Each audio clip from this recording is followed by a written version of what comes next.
Welcome to the Team Obama Spotlight. This time around, the spotlight is on no one at all. Americans for Limited Government's Todd explains.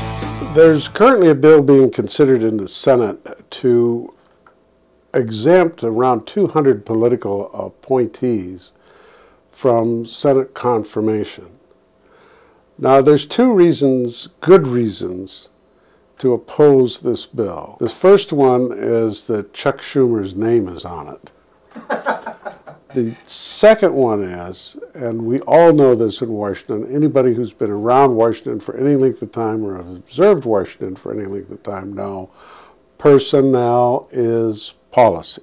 If the Senate wants to give away its authority in having some oversight over these political appointments, that's just a disgrace. It's an abdication of their responsibility. There are a number of positions the Obama administration wants to keep away from Senate confirmation, including Assistant Secretary for Legislative Affairs, Assistant Secretary for Judicial Affairs, and more. One of the offices that they wish to exempt from Senate confirmation is the administrative offices in various cabinet agencies. They're the people who decide who gets the paper clips. Now, you can make policy by deciding who gets paper clips and who doesn't.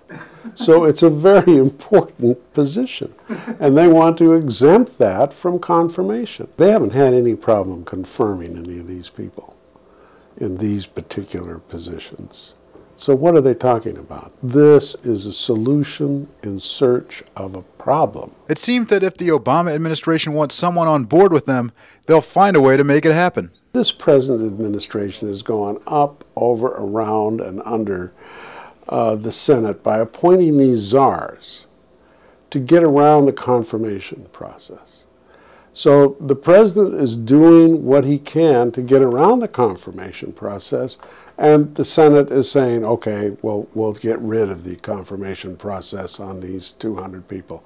It just doesn't need to happen, and even if it did need to happen, it doesn't need to happen now. This administration has appointed some very strange people, even with the Senate confirmation. And the Senate, to its discredit, has confirmed something. Like Cass Sunstein, a person who thinks that animals have the right to sue. And he's in charge of regulations.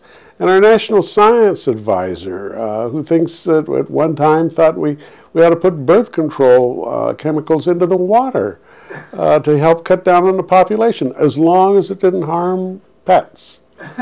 He did want to look out for that. The Senate ought to be looking closer at these people instead of saying, we're not going to look at all. It's not that the Senate works too hard, that they need to be casting off their responsibilities. They do little enough for this country. Ouch. Let's remember that advice and consent thing in the Constitution where the president enacts things that are approved by the legislative branch. It's like the Obama administration doesn't remember what they were taught by Schoolhouse Rock. I'm just a bill, yes, I'm only a bill, and if they vote for me on Capitol Hill, well then I'm off to the White House where I'll wait in a line with a lot of other bills for the president to sign, and if he signs me then I'll be alone.